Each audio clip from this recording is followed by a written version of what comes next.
with Michael on February 17. Carla पूछती है Voices of Confederation, Chapter 3, Part 4. कार्ला पूछती है कि कंडीशनिंग मतलब अनुकूल बनाने के अनुभव के द्वारा आपको क्या महसूस हुआ वो जरा समझाएंगे। तो ये इंटरव्यू एम के साथ है। तो एम कहती है या कहता है जो भी है, अ, ठीक है। पिछली गर्मियों में शुरू हुआ था ये। शुरुआत में आप जो अनुभव करते हैं वो वास्तव में बहुत अजीब होता है। आप ठीक से नहीं जानते कि क्या हो रहा है, लेकिन इसकी शुरुआत अनियंत्रित होकर हुई।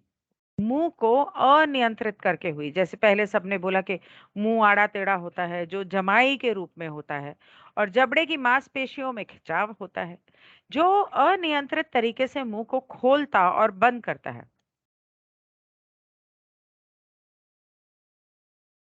Something like that may be. एक बार जब मैं मेडिटेशन करने बैठती हूँ तो जमाई आती है और फिर मैं सो जाती हूँ कभी कभी रात को। आ, मतलब जब मैं बोलती हूँ कि मुझे चैनल बनना है तो मैं लेट के करती हूँ, इसलिए शायद एक बार एक बार जब आप आराम करते हैं और अपने शरीर को मुक्त होने देते हैं तो आपका वास्तव में उस पर कोई नियंत्रित नहीं होता। बिल्कुल सही। मेरा मुझ पर कोई नियंत्रण नहीं होता। ये बस ऐसा होता है। तुम्हें पता है, जैसे लगता है कि जबड़े और गले में मांसपेशियों का व्यायाम हो रहा है। हम्म, ये तो मैं कॉन्शियसली भी करती हूँ। दूसरा चरण ऐसा लग रहा था जब भीतर का गला और जीभ ऊपर उठने लगी थी। ये काफी पेनफुल है। और मुझे वह शब्द बनाने के लिए एक अभ्यास की तरह लग रहा था। यही भावना मुझे मिल रही थी। बहुत बार मैंने महसूस किया बाद में इस सर्दी में, वास्तव में बोलने से ठीक पहले वास्तव में मेरे मुंह में ये शब्द बन रहे थे, लेकिन मुझे नहीं पता था कि वे क्या हैं। लेकिन ऐसा लग रहा था जैसे वो कुछ कह हो रहा हो, वहां कुछ हो रहा हो। एक और बात मेरे लिए वैसे भी आंखों का रोना बहुत था। आंखों का रोना, जैसे मुंह को खींचते समय आंखों से बहुत आंसू बहते थे। ओके। और गर्दन और सिर का भी कुछ हिलना डुलना होता है। एक तरफ का आगे पीछे की हरकत जो जबड़े की हड्डी से खिंचाव से संबंधित होती है। अच्छा, मुझे लगता है कि यह प्राकृतिक आंदोलन है। प्राकृतिक नेचुरल मतलब उस नेचुरल है, स्वभाव है उसका। आंदोलन नहीं, मतलब ये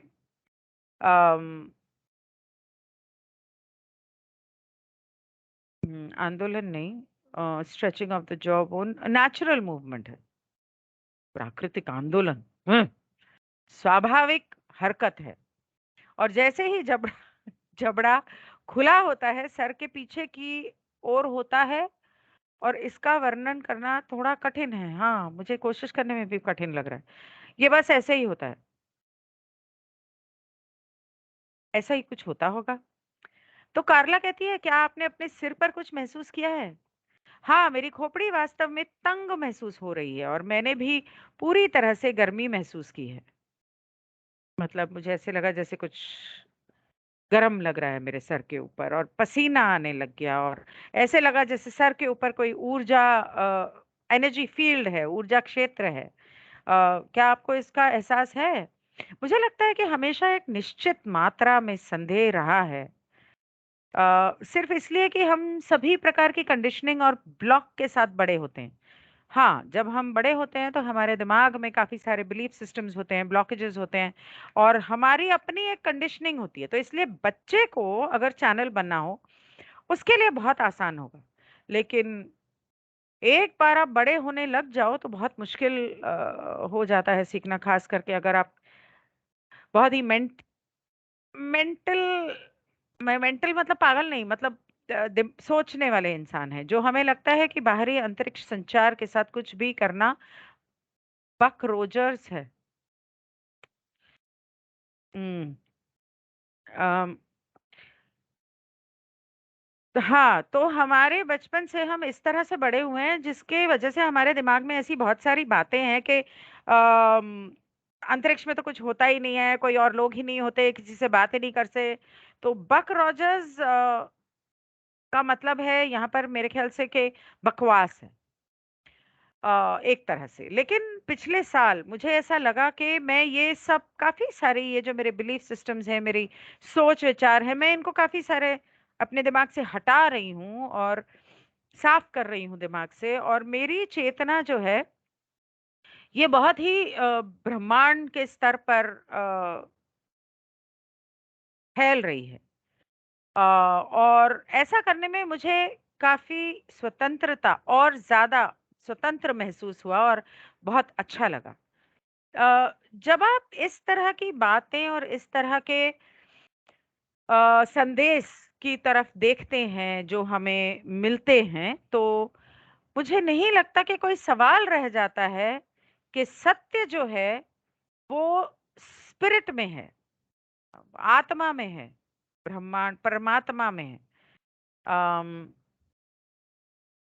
सच्चाई के बारे में कोई सवाल है जो आत्माओं में निहित है, जिस तरह से इसके बारे में बात की जा रही है। नहीं, basically what I feel is कि वो ये कहने की कोशिश कर रही है कि जो सत्य है वो आत्मा परमात्मा में है और जिस तरह से उसके बारे में बात हो रही है और मुझे ऐसा करते हुए कभी भी कोई नकारात्मक सोच या ऊर्जा महसूस नहीं हुई है इन संदेशों में जो मैंने अनुभव किए हैं या किसी और के साथ भी अ, और with anybody else has been associated with या किसी और को भी अगर इस तरह के संदेश आते हो या कोई चैनलिंग करते हो तो इस तरह की कुछ गलत कुछ मुझे सोच नहीं आई है। तो कार्ला कहती है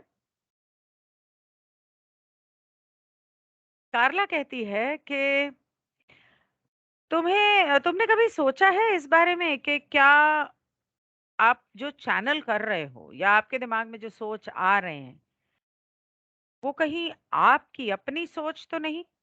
तो एम कहता है या कहती है कि हाँ, मुझे लगा कि थोड़ी-सी मेरी सोच भी उसके अंदर घुली-मिली सी है और वही तो सबसे मुश्किल है कि उन दोनों को अलग करना। और ये एक बहुत बड़ी हर्डल हर्डल ये एक संक्रमण बाधा है, ये बहुत बड़ी बाधा है और एक बहुत बड़ा संक्रमण है जो आपको करना पड़ता है अपनी चेतना के साथ अ, और अपनी जागरूक चेतना के साथ कि इस तरह के कोई भी जो संदेश आते हैं वो आप शायद टेलीपैथिकली पिकअप कर रहे हैं, आपको दिमाग से आपको कोई भेज रहा है, तो ये आपको मानने की जरूरत है। शुरू-शुरू में आपको जब पहले कुछ शब्द मिलते हैं, तो आप स्वाभाविक तौर पर सोचते हैं कि मेरे हैं या किसी और के हैं। लेकिन अ, ये तब होता है, आप उन मैसेजेस को सही तरीके से तब समझ सकोगे या मान पाओगे, जब आप अपने आप को थोड़ा रिलैक्स करोगे, अपने दिमाग को रिलैक्स करोगे, चेतना को रिलैक्स करोगे और बहते जाओगे। उस ध्यान लगा के उस मेडिटेटिव मोड में बहते जाओगे। मेरे लिए शुरू में थोड़ी-सी परेशानी रही है। ज़रा पानी देना प्लीज़। परेशानी रही है मुझे ऐसा लगता है और मुझे लगता है ये सभी के लिए थोड़ी-सी परेशानी रही होगी शुरू-शुरू में, अलग-अलग तरीके से, मेबी किसी के लिए कम, किसी के लिए ज़्यादा। लेकिन ये काफ़ी हद तक एक परेशानी है, इसमें कोई शक नहीं है। उसके बाद नेक्स्ट इंटरव्यू मैं नेक्स्ट वीडियो में करूँगी। It's good they are short, right? So I will see you soon.